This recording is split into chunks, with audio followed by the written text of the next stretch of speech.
Hello sa lahat. Ang title ng video ito ay Turuan mo ang anak mo maging sinurin sa Diyos.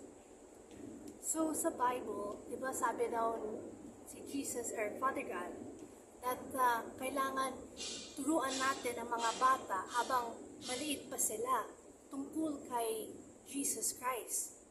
Para when matanda na sila, malaman nila anong katotohanan, anong tama at mali. Ang daming mga tao na yon, hindi nila alam ano ang kalooban ng Diyos. Hindi nila alam ano ang tama at mali. Nasunod lang nila ang puso nila. Sabi daw sa Bible, ang puso mo ay masama. Very wicked ang puso mo. Huwag mo isunod ang feelings mo. Sundin mo ang kalooban ng Diyos. Paano mo malaman ang kalooban ng Diyos? Mag-pray ka. Tanong mo kay Jesus Christ, Lord, anong kalooban mo para sa akin?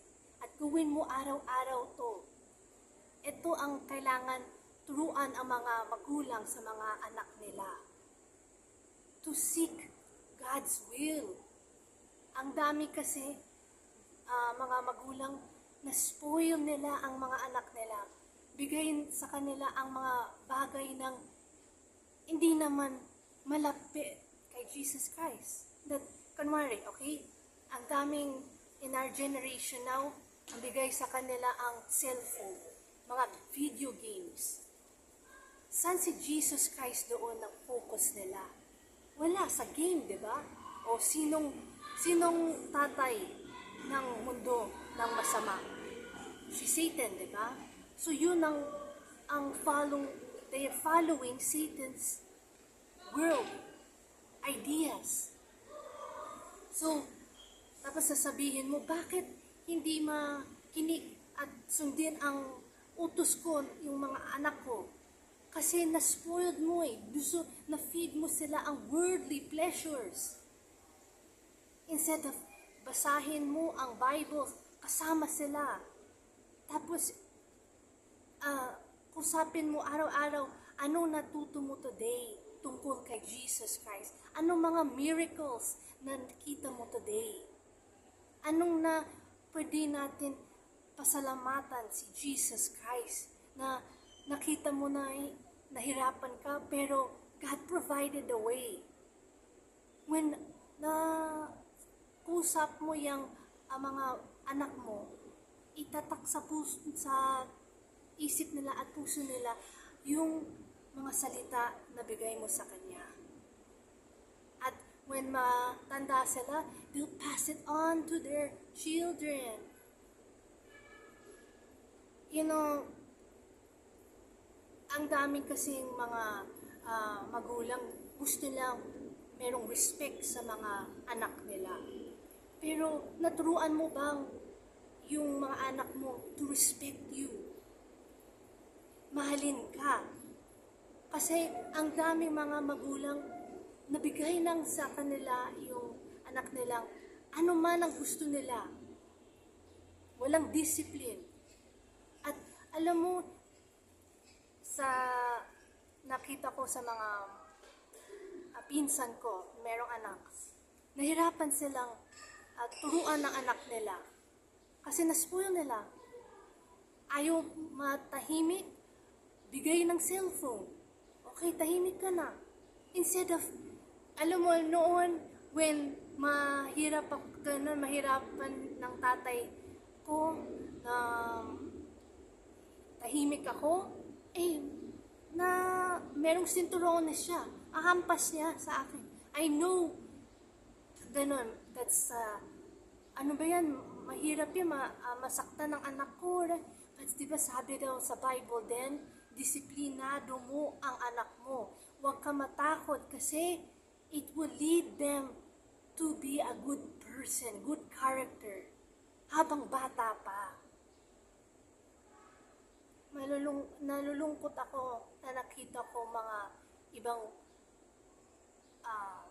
adults na yun, ng young adults, or that yung magulang nila matanda na, senior na, pero hindi ganun lang.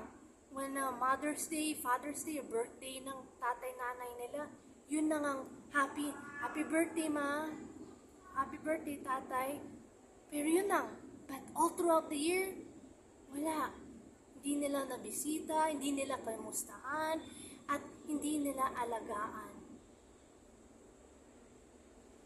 Bakit? Kasi yung magulang hindi naturo sa kanila paano mahalin sila when bata pa sila. Tapos nalulungkot ang mga magulang, bakit hindi nila ako mahal? Tignan mo ang natanim mo. Yan ang you will reap what you sow. Now, yung sa magulang, wag kang maging masamang loob sa mga anak mo. Patawarin mo muna ang sarili mo.